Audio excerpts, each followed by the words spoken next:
invitación. Bueno, ¿por qué esta pregunta y por qué es importante y por qué voy a hablar de esto?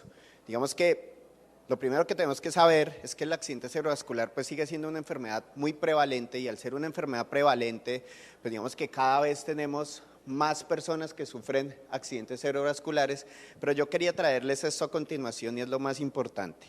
Cada vez nosotros estamos viendo que el accidente cerebrovascular se está presentando en personas cada vez más jóvenes, en personas antes de los 50 años, y estamos viendo que personas menores de 70 años se nos están muriendo más por enfermedad cerebrovascular.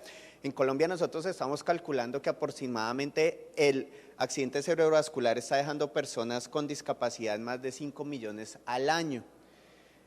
Y nosotros como cardiólogos pues entramos en toda esa parte de evaluación del accidente cerebrovascular. ¿Por qué? Porque nosotros debemos conformar un grupo entre neurólogos, internistas, los intervencionistas obviamente, y siempre vamos a estar en ese plan de evaluación del accidente cerebrovascular, ya sea para colaborar en la obtención de imágenes como los ecocardiogramas que van a estar dentro del algoritmo diagnóstico, obviamente de empezar a descartar las posibles causas posiblemente arrítmicas y obviamente toda esta evaluación adicional de neuroimágenes, los TACs, las resonancias. Pero a pesar de todo esto, y que probablemente es una de las cosas que nos preocupa bastante, el 25% de los accidentes cerebrovasculares se quedan sin una causa clara o evidente. Cuando sí empezamos a hacer esa evaluación, nosotros ya sabemos que el 85% de los ACVs son de origen isquémico, el otro 15% son de origen hemorrágico, y esos 85% cuando los empiezo a evaluar, de pronto los puedo encontrar dentro de estas posibles causas. Y dentro de esas posibles causas, el 25% pueden ser el famoso ACV criptogénico y un 20% embólico. Pero entonces ustedes podrían decir, bueno, pero pues si no hay una causa criptogénico, pero ¿qué realmente es un ACV criptogénico? Y ese ACV criptogénico es ese ACV en el cual tenemos un evento cerebrovascular en el cual después de haber hecho toda una evaluación exhaustiva de imágenes, grupo multidisciplinario, no encontramos una causa real, ya sea de origen arrítmico, ya sea de origen aterosclerótico, ya sea de origen vascular, y se calcula que más o menos del 10 al 40% de esos ACVs pueden estar como origen criptogénico.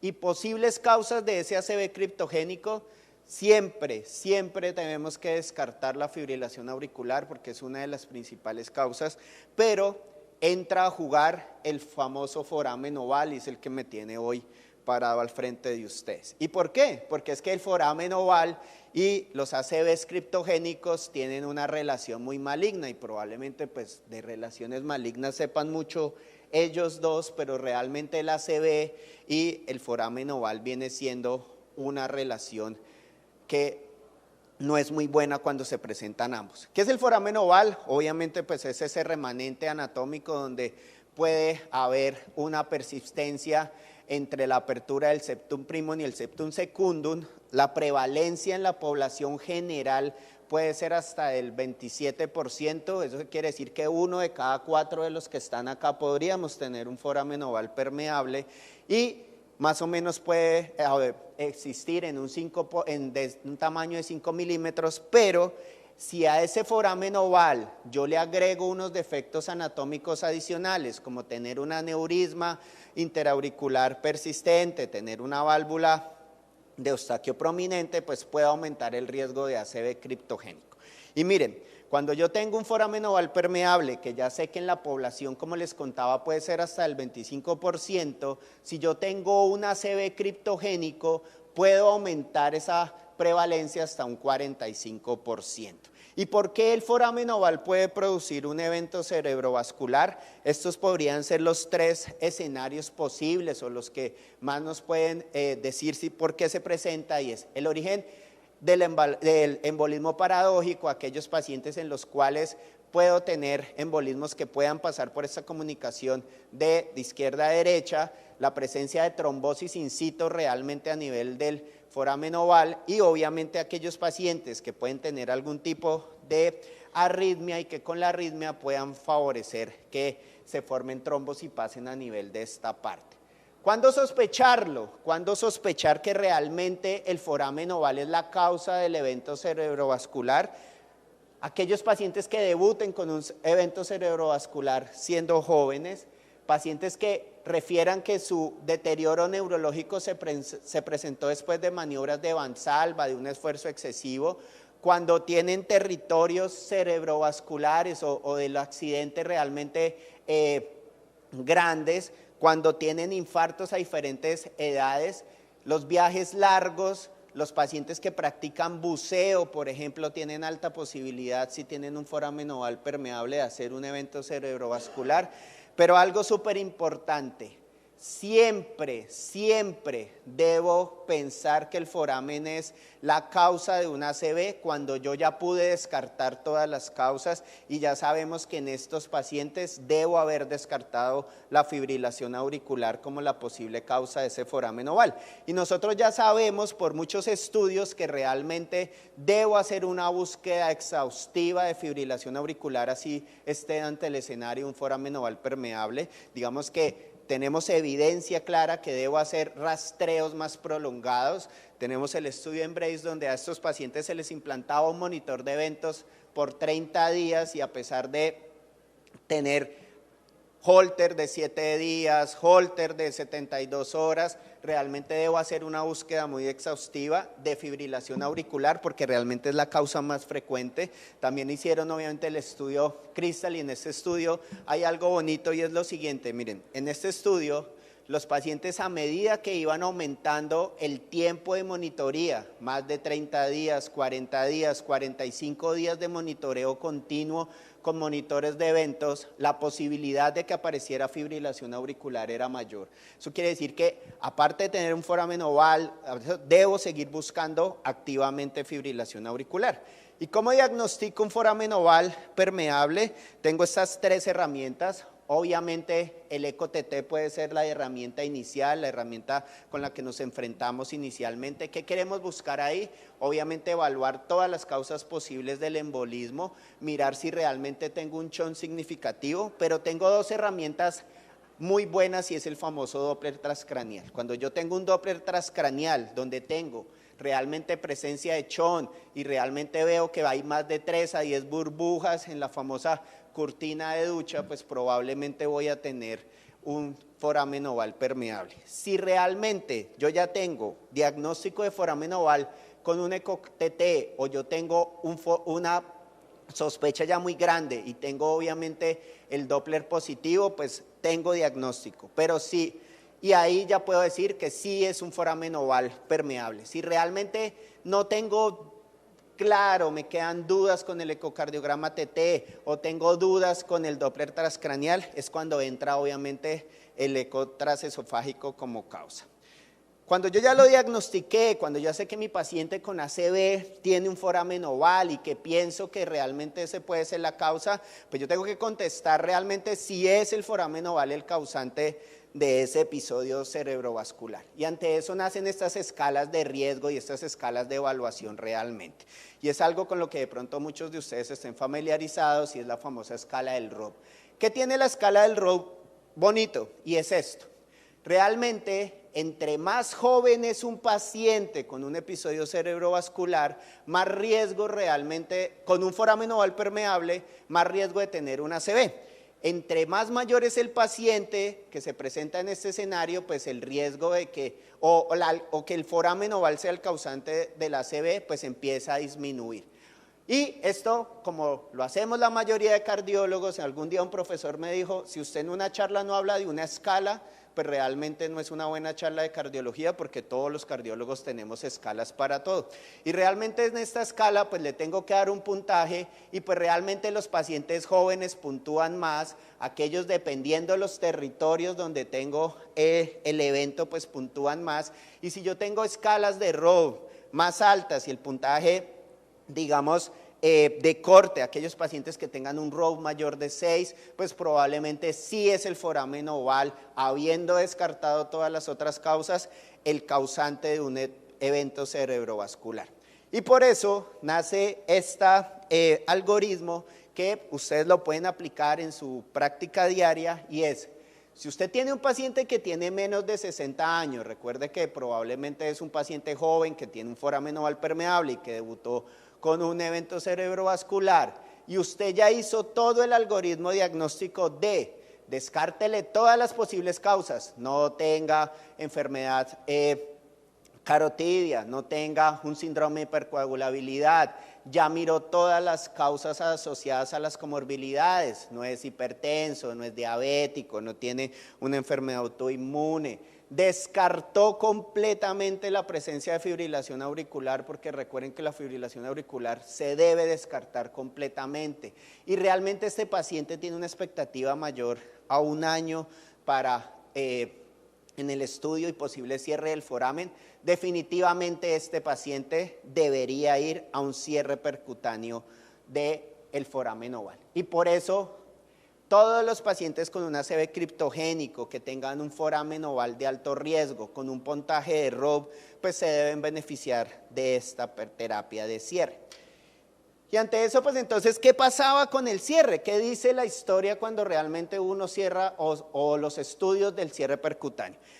Esta parte se divide en dos, como probablemente muchas cosas en medicina, y es, hasta el año 2017 no teníamos ninguna evidencia clara y estudios positivos que nos dijeran definitivamente hay que cerrarla. Todos los estudios que se hicieron para esta época en la escala del tiempo fueron estudios negativos. Y hasta el año 2017 no se recomendaba el cierre del foramen oval porque realmente la terapia médica podría ser igual o incluso superior al cierre. Pero para fortuna de los neurólogos, los intervencionistas y nosotros como cardiólogos, en el año 2017 la historia cambia y los 3 estudios que salen en esta época, que realmente salen al mismo tiempo con diferencias de meses, pues esos estudios son positivos. Entonces ante eso pues yo creo que ustedes deben estar así en este momento. Bueno, pero si salieron positivos, muéstremelos. El primero que sale es el estudio REDUCE. El estudio REDUCE tiene una ventaja. Esta es una diapositiva que me regaló el doctor César y esta diapositiva digamos que es la primera para hablar del REDUCE. ¿El REDUCE qué dice? Cogieron pacientes, 666 pacientes, a los cuales tenían un diagnóstico claro de foramen oval, de un evento cerebrovascular, los sometieron a cierre con, para ese momento con este dispositivo que era el ELEX y los cerraron el foramen. Los siguieron en el tiempo y a medida que pasó el tiempo, los pacientes que se les cerró el foramen oval con este dispositivo tenían unas tasas de recurrencia de ACV mucho menores en comparación a los otros pacientes.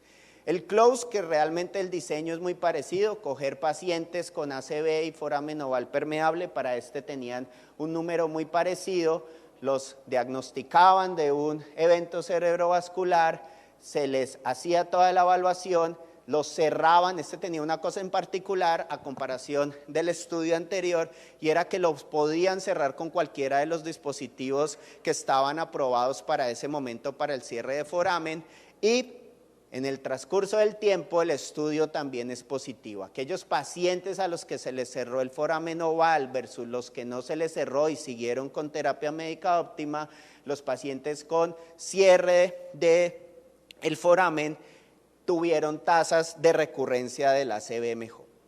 Y sale este que tiene muchos más pacientes, casi el doble de los otros 2 anteriores, recuerde que salieron en el mismo año, y es el RESPECT Trial. Este ya tiene 980 pacientes iguales en el diseño, pacientes ya diagnosticados de ACV. A estos pacientes los sometieron a cierre con el dispositivo Amplaxer. Y en este pasa algo importante y es, a medida que va pasando el tiempo posterior al cierre, la tasa de recurrencia va cada vez disminuyendo, tanto que a los pacientes a más de 60 meses de seguimiento comparados a los de 24, que a los 24 ya hay reducción y miren que casi a los 6, 12 meses ya hay reducción de la recurrencia de los ACVs, pues realmente hay evidencia de que cerrar a estos pacientes es positivo. Es tan positivo que mientras salían los resultados de estos estudios, empiezan a correr este estudio que es el DEFENSE. Y el DEFENSE se publica en el 2018, pero el DEFENSE, que es prácticamente el mismo diseño, diagnosticarlos, creer que esa es la causa y cerrarlos, el DEFENSE debe parar tempranamente el análisis de datos porque los 3 estudios anteriores son positivos y eso hace que a estos pacientes se para el estudio porque no es ético seguir ante una terapia que realmente ha mostrado beneficios y estos pacientes se cierran. A los pacientes que siguieron, realmente el cierre del foramen oval en el transcurso del tiempo es beneficioso. Entonces sale el metaanálisis de todos los estudios de cerrar versus terapia médica óptima y en todos los desenlaces secundarios, recurrencia, mortalidad y morbilidad, los estudios son positivos, lo cual uno podría concluir después de ver los metaanálisis que el cierre del foramen oval puede disminuir hasta en un 80% la posibilidad de un nuevo evento cerebrovascular en un paciente con foramen oval y realmente necesito hacer pocos cierres para saber que es una terapia altamente eficaz.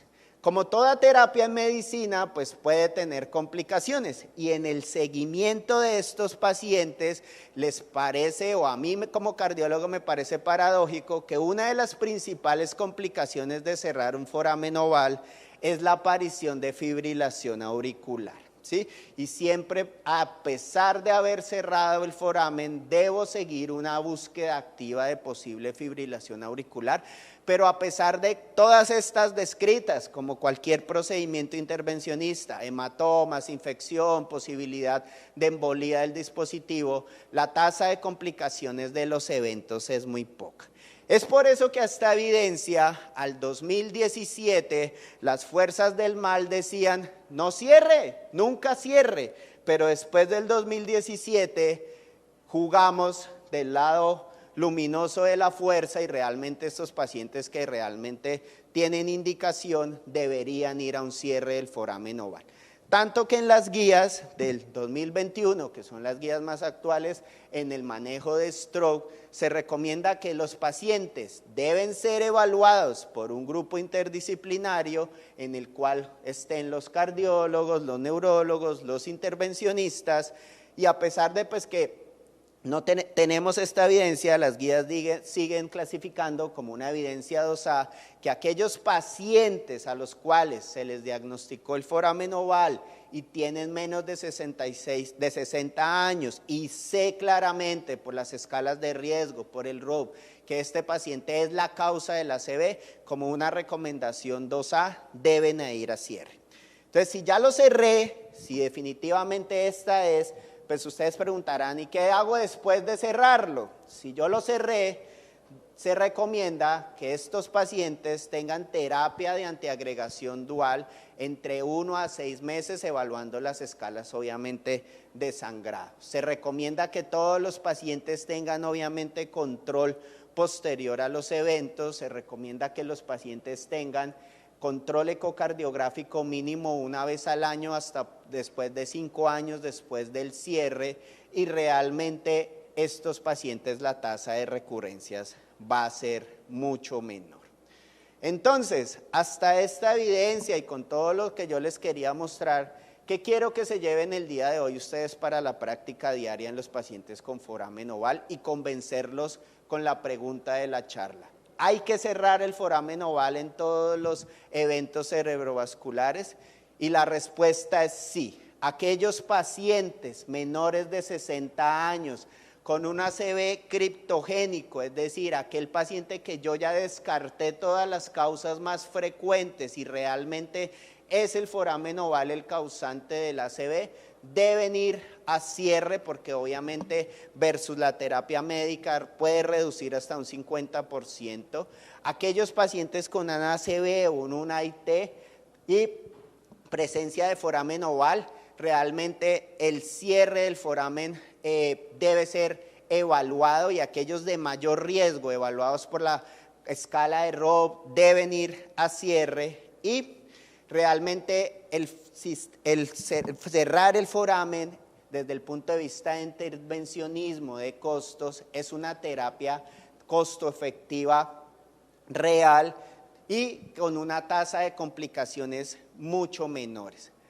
Ante eso, pues, las fuerzas del mal siempre nos van a estar evaluando o poniendo a prueba, poniéndonos foramen ovales y ACVs constantemente, pero el cardiólogo, obviamente, que es el que debe ir a la parada, ayudado de su neurólogo de confianza, su internista de confianza, obviamente el piloto que debe hacer estas cosas y un grupo interdisciplinario, son los que vamos a vencer a estos pacientes que se enfrentan ante un evento cerebrovascular y un foramen oval como causante de esta patología. Esto era lo que les quería mostrar el día de hoy. Muchísimas gracias.